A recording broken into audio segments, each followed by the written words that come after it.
Yaponiya Kengash palatasi 5 dekabr dushanba kuni Sharq Turkiston va Xitoyning boshqa joylaridagi kishilik huquq vaziyatiga andisini ifodalagan bir qaror loyihasini qabul qildi. Yaponiya davlat taratqusi NHKning xabar qilishicha, mazkur qaror loyihasi Kengash palatasining dushanba kunidagi umumiy yig'inida ko'p sonliq ovoz bilan ma'qullangan. Loyihada ko'rsatilishicha, xalqaro jamiyat yaqindan buyon Xitoyning Tibet va Uyg'ur avtonom rayonidagi diniy erkinlikni dafsanda qilish va kishilarni majburiy qamab qo'yish qatorliq masalalarga qarata qattiq andisini bildirgan. Ovozga qo'yishdan keyin Yaponiya tashqi ishlar ministri Hayashi Yoshimosa so'z qilib, hukumatning boshqa davlatlar bilan birlikda loyihada tilga ilingan masalalarni hal qiladiganligini bildirgan.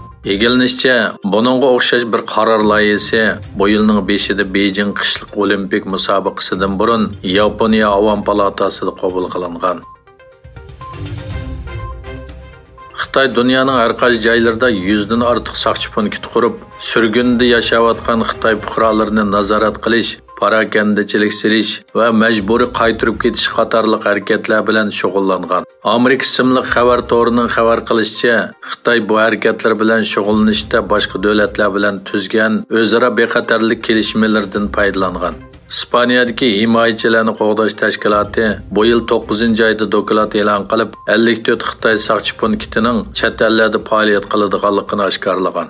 Halbuki bu tashkilot Xitoyning yana qo'shimcha 48 saqchi punktining chet el davlatlarida faoliyat qilayotganligiga oid yangi dalillarga erishganligini aytgan. Egilishicha, Kanadadagi 5 Xitoy saqchi punktining 3-i Vancouverda bo'lib, Kanada saqchi doiralari bu haqda tekshirish boshlagan. Amerika Davlat Mudofaa ministri Lloyd Austin va Avstraliyaning muavin bosh ministri va Davlat Mudofaa ministri Richard Marles ikki davlatning Xitoyga bo'lgan hamkorligini cho'nqurlashtirish to'g'risida suhbatlashdi.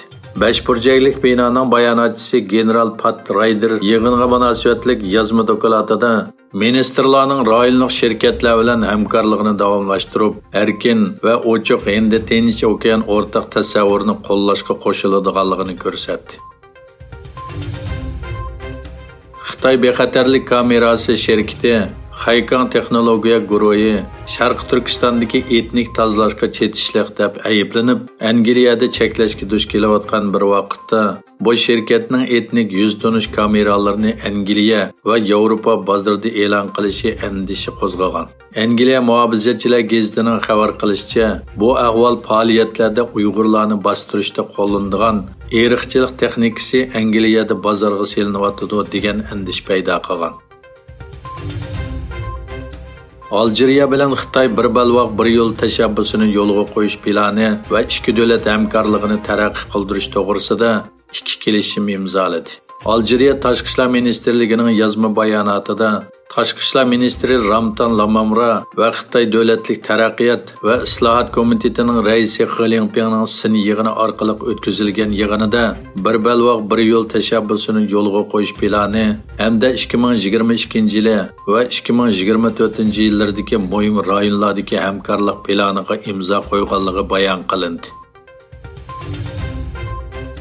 Rossiya bosh ministri Mikhail Mishustin Xitoyga neft, tabiiy gaz va ko'mir to'shishni ko'paytganligini bayon qilib, sodimizning yerimini degidek davlat pulida elib berishimiz intayin muhim dedi.